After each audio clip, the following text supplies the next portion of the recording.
Que a graça e a paz de Jesus seja com todos aqui, hoje e sempre. É uma excelente noite para nós, que o Senhor nos deu fôlego de vida, né? Essa dádiva maravilhosa de estarmos aqui, nos tirou, se cada um for testemunhar, trazer o testemunho aí do lamaçal, uma vida desgraçada, literalmente, sem a graça dele, isso é uma vida desgraçada. Nos colocou aqui para ser ministrado pela palavra dele, né? E nos deu esse privilégio, essa oportunidade ímpar, né? Dito isso, vamos ao Espírito Santo em oração para que ele, nesse momento, possa abrir nossa mente, coração, para que a palavra possa adentrar nossa mente, transformar o nosso coração e transformar nossas ações.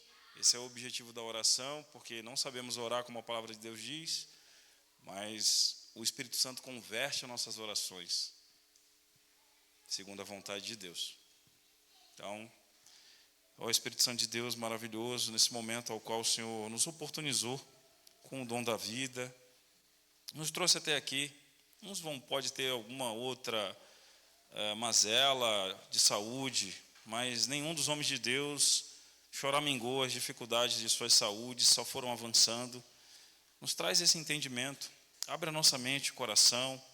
Não permita que o diabo roube a tua palavra que vai ser lançada em nós. Nossa mente vai ouvir, nosso ouvido captar, para que seja transformado nosso coração, que são os anseios da nossa alma, e para que o Senhor seja glorificado nessa oportunidade que o Senhor nos concedeu, e não seja mais uma oportunidade, mais um culto, porque se for mais um culto, fique em casa.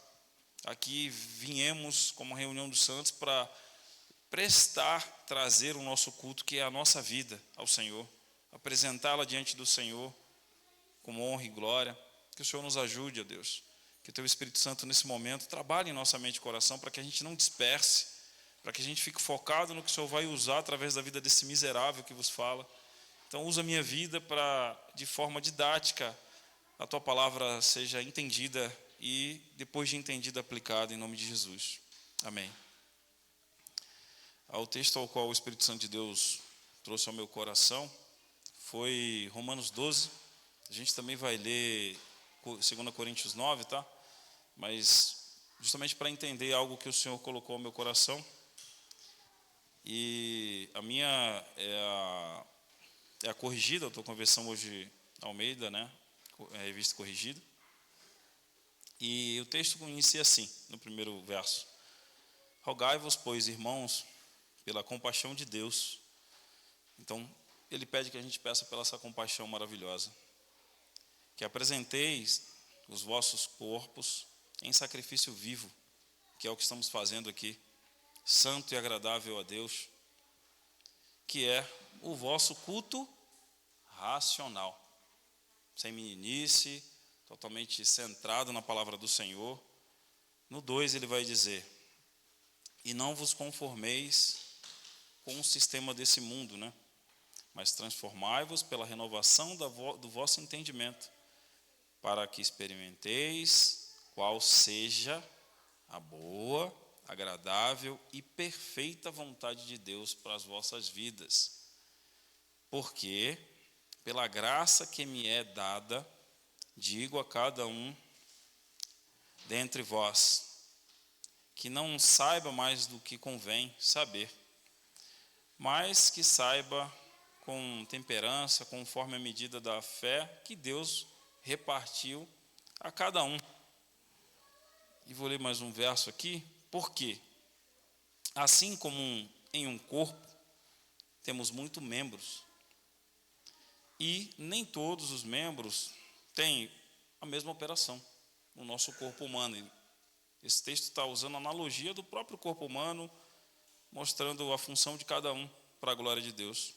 Assim nós, como somos muitos, somos um só corpo em Cristo, mas individualmente somos membros uns dos outros, de modo que, tendo diferentes dons, que é em prol da igreja, da edificação dessa igreja maravilhosa de Jesus, segundo a graça que nos é dada, se é profeta, que seja, ele segundo a medida da sua fé. Se é ministro, seja em ministrar. Se é ensinar, haja dedicação ao ensino. Ou, se é exortar, use esse dom em exortar. O que reparte, faça com liberalidade. O que preside, com cuidado. O que exerce misericórdia, com alegria. E aí, ele vai vir no 9 aqui. O amor seja não fingido.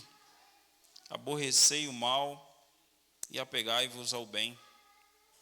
Amai-vos cordialmente uns aos outros, com amor fraternal, preferindo-vos em honrar uns aos outros. Não sejais vagarosos no cuidado, sedes fervorosos no espírito, servindo ao Senhor. Alegrai-vos na esperança, sede paciente na tribulação, perseverai na oração. Comunicai, com os santos as suas necessidades. Siga a hospitalidade. Abençoai aos que vos perseguem. Abençoai e não amaldiçoai. Alegrai-vos com os que se alegram e chorais com os que choram. Sede animes entre vós, que é unânimes, não ambiciosos com coisas altas, mas acomodai-vos à humildade. Não sejais sábios com vós mesmos. A ninguém tornei mal por mal. Procurai as coisas honestas perante todos os homens. Se for possível, quando estiver em vós, tende paz com todos os homens. Não vos vingueis a vós mesmos. Amados, mas não dai lugar à ira, porque está escrito: minha vingança eu recompensarei, diz o Senhor. Portanto, se o teu inimigo tiver fome, dá-lhe de comer. Se estiver sede, dá-lhe de beber. Porque, fazendo isso, amontoarás brasas de fogo sobre a tua cabeça. Não te deixes vencer do mal, mas vençam o mal com o bem. E eu queria que, por gentileza, coloque o versículo 13 na NVT. Romanos 12, versículo 13 na NVT. Lá ele vai falar assim: quando membros do povo santo passarem por necessidade, ajudem com prontidão. Vamos aqui agora num outro texto, que é 2 Coríntios 9. Eu já faço a breve reflexão. Lá em Coríntios 9, 2 Coríntios 9, ele vai dizer assim: quanto à administração, na minha versão está dessa forma aqui, porque é a mesma palavra que ele vai usar, que se faz em favor dos santos, não necessito descrevê-los, porque bem sei a prontidão do vosso ânimo, da qual me glorio de vós, para com os macedônios, que a caça está pronto desde o ano passado, e o vosso zelo tem estimulado muitos. E eu vou parar por aqui. Essa palavra prontidão, que é o que o Espírito Santo de Deus me trouxe nesses dois textos, no texto original é espoidé. E o que significa isso?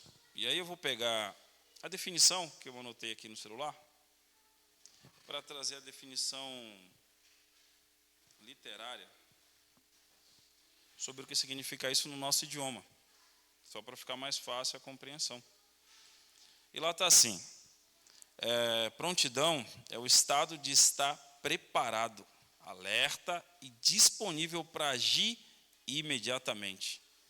O conceito também pode variar, tem um conceito mais comum, refere-se a presteza, rapidez de raciocínio, agilidade ou boa vontade para exercer uma tarefa. E aí tem o termo também militar, usado porque o Senhor é o Senhor dos Exércitos, então militar e segurança eles usam o estado de sobreaviso tático e operacional de tropas ou equipes para responder prontamente a emergências. E essa palavra aí, prontidão, o que o Senhor está querendo que nós estejamos? Porque ele traz um texto muito claro: se alguém não tiver a mente renovada, de forma nenhuma vai conseguir pagar o mal com o bem. De forma nenhuma. É impossível isso acontecer.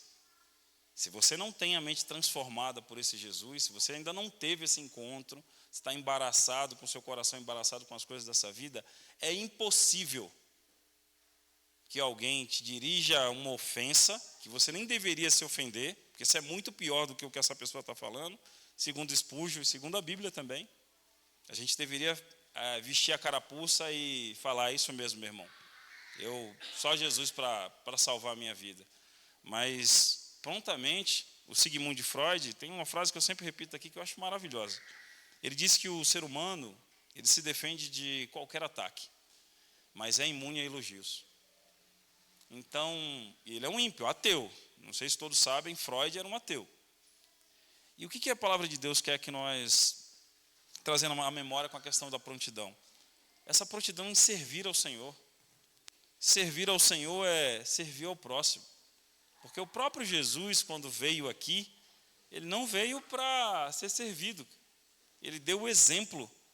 Você imagina assim, um Deus infinito em glória e poder, se esvaziou. Aí eu ficava assim pensando: como assim se esvaziou? Um Deus infinito foi encapsulado num corpo humano. É você pegar uma coisa bem pequena, um fundo de agulha e tentar passar esse microfone. Vai dar certo? Não vai dar certo. O que Jesus fez foi, trocando em miúdos, isso. Alguém infinito em poder e glória se encapsulou num corpo humano por toda a eternidade, por culpa nossa. Quando eu estava orando ali, o Espírito Santo de Deus me trouxe a memória. Eu não sei se todo mundo aqui tem algum animal na sua casa que você estima, que você gosta. E esse animal é um animal que você domesticou. E cuida e você criou afeto, né, nesse animal. Pode ter cachorro, imagine aí na sua mente aí se você tiver. Agora imagina por culpa do seu pecado, como era a sombra do que há de vir. Esse cachorro, essa calopsita, essa tartaruga, gato, animal que for, morrer por um pecado seu, cara. Seria justo isso? É que a gente não faz essas reflexões. Por isso que a Bíblia diz: meditai de dia e de noite. Você pode ler a Bíblia, ela foi feita para ser meditada, para você pegar essa aplicação e mostrar se você está vivendo essa verdade. Então imagina o seu gatinho fofinho que você ama tanto, né? E ele ser aniquilado por um pecado seu. É isso que Jesus, um Cordeiro Santo, foi e morreu. Esse sacrifício era só sombra do que há de vir, ele morrendo na cruz. Então que nessa noite a gente possa fazer essa reflexão, para que prontamente, quando ele vai dizer prontidão, quando alguém tiver alguma dificuldade, seja irmão na fé ou qualquer um, você não fique pensando, fazendo conta, porque a palavra de Deus diz que era para ser feito conta antes de começar na fé.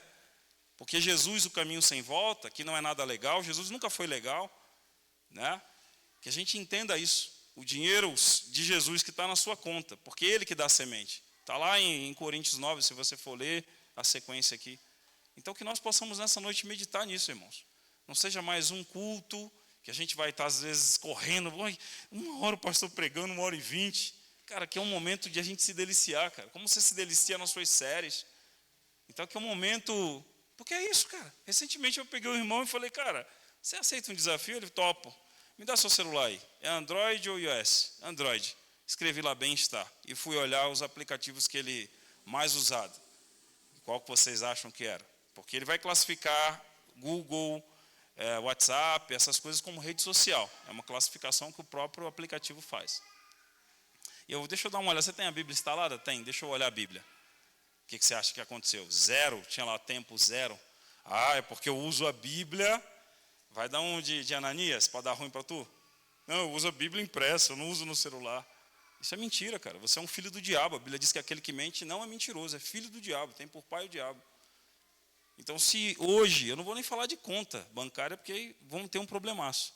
Mas se eu pegar o celular de cada um dos irmãos aqui agora, espelhar ele na tela, e a gente der uma olhada, se for iOS, a gente vai lá nas configurações certinho, e ver os aplicativos que você vai e usa. Se tiver a Bíblia, quanto tempo vai ter lá disponível na Bíblia? E nas redes sociais? Então, essa mentira tem que cair por terra, irmão, para que a gente glorifique ao Senhor de verdade. Ele me oportunizou com esse momento aqui, com glória, dando um fôlego de vida para mim, para a gente poder começar a pensar como cristãos funcionais, maduros, para a glória dele, porque não é nada para a minha glória. Eu também sou um pilantra na fé, preciso de Jesus desesperadamente. Sabe como uma corça anseia por água? Eu desesperado por Jesus, por isso que eu caio de joelho, por isso que quando eu consigo eu falto na faculdade para vir orar. Não é porque eu sou bom, é porque eu sou muito fraco, cara. Eu preciso dele desesperadamente. É isso que eu queria compartilhar com os irmãos. Não tem ninguém super nada aqui. Somos desesperados, temos que ser desesperados por Jesus, cara. Quando começar a falar dele, a gente tem que começar a querer chorar como eu estou querendo, porque é vergonhoso a vida que nós levamos, cara. Uma igreja bíblica, mas não somos bíblicos. Somos um bando de religiosos que mataríamos Jesus, cara. Todos nós. Que o gatinho, o cachorro, o seu animal lá na sua casa seria sacrificado pelo seu pecado. Recorrente, porque você já sabe o que precisa ser feito. Não faz porque não quer. Então, que nessa noite a gente caia de joelho mesmo, nesse momento que a gente tenha de louvores ao Senhor, que a gente tenha responsabilidade, peça misericórdia ao Senhor, porque vivemos uma vida mentirosa diante dele. É diante dele, não é diante de mim. É diante dele. Não terá desculpa diante dele. Diante dele não terá desculpa. Tem uns que vão dizer, mas Senhor, em seu nome, eu não te conheço. Apartai de mim, maldito, em alguns textos. Então que a gente faça essa reflexão, irmão. Que a gente não está aqui brincando. Aqui não é um lugar para a gente entreter nada. É para cair de joelho, se arrepender dos nossos maus caminhos e deixar que Jesus faça o trabalhar dele em nossas vidas. Então, que a gente possa refletir, não seja mais um culto, não seja depois que o pastor vir, os irmãos forem louvar, e o pastor vir trazer o sermão, mais um sermão que a gente vai sonolentamente dormir, mas se fosse uma hora de qualquer coisa, a gente estava rindo, com os olhos estalados. Mas aqui, por isso que Tiago vai dizer, converta o seu riso em choro. Porque a gente está num maus lençóis. Estamos em um problema. Temos a igreja bíblica, se prega a verdade aqui, busca ter zelo por tudo, e a gente não está vivendo essa verdade. Então, que a gente possa se arrepender e nos converter dos nossos maus caminhos para a glória do Senhor Jesus. Amém?